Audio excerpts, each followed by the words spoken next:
પોરબંદર શહેરમાં પારિવારિક ઝઘડામાં પરિણીતાના હત્યાના મામલે કમલાબાગ પોલીસે 3 આરોપીની ધરપકડ કરી છે। વિગતવાર જોઈએ તો કમલાબાગ પોલીસ સ્ટેશનમાં હિત પોપટ નામના યુવાને ફરિયાદ નોંધાવી હતી। ફરિયાદના આધારે કમલાબાગ પોલીસે 3 આરોપીની ધરપકડ કરી છે।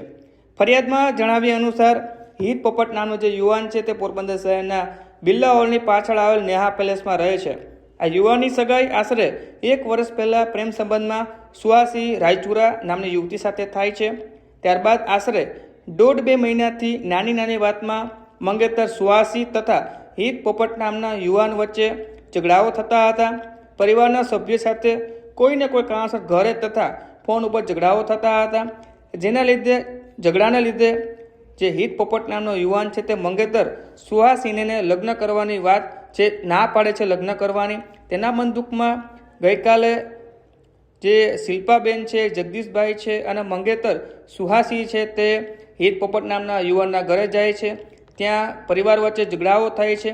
આ ઝઘડાઓ વચ્ચે જે વૃંદાબેન છે, હિત પોપટની બહેન છે, વૃંદાબેન જુનાગઢ રહે છે। સાથે જુનાગઢથી હાલ જે પરસોત્તમ માસ ચાલી રહ્યો છે, પરસોત્તમ માસ હોવાથી માવતરા આવી હતી। આ પારિવારિક ઝઘડામાં વૃંદાબેન છે તે વૃંદાબેનને ધક્કો મારવામાં આવે છે। આ ધક્કો મારવાને લીધે તેમને ઈજાઓ પહોંચે છે, તેમનું મોત થાય છે। સમગ્ર મામલે કમલાબાગ પોલીસ સ્ટેશનમાં હત્યા સહિતના કલમ હેઠળ ગુનો દાખલ કરવામાં આવે છે અને કમલાબાગ પોલીસ આરોપી સુહાસી રાયચુરા, તેમની માતા શિલ્પાબેન તથા પિતા જગદીશભાઈની ધરપકડ કરે છે। હત્યા મામલે પોલીસે 3 આરોપીની આજે ધરપકડ કરી છે અને આગળની કાર્યવાહી હાથ ધરવામાં આવી છે।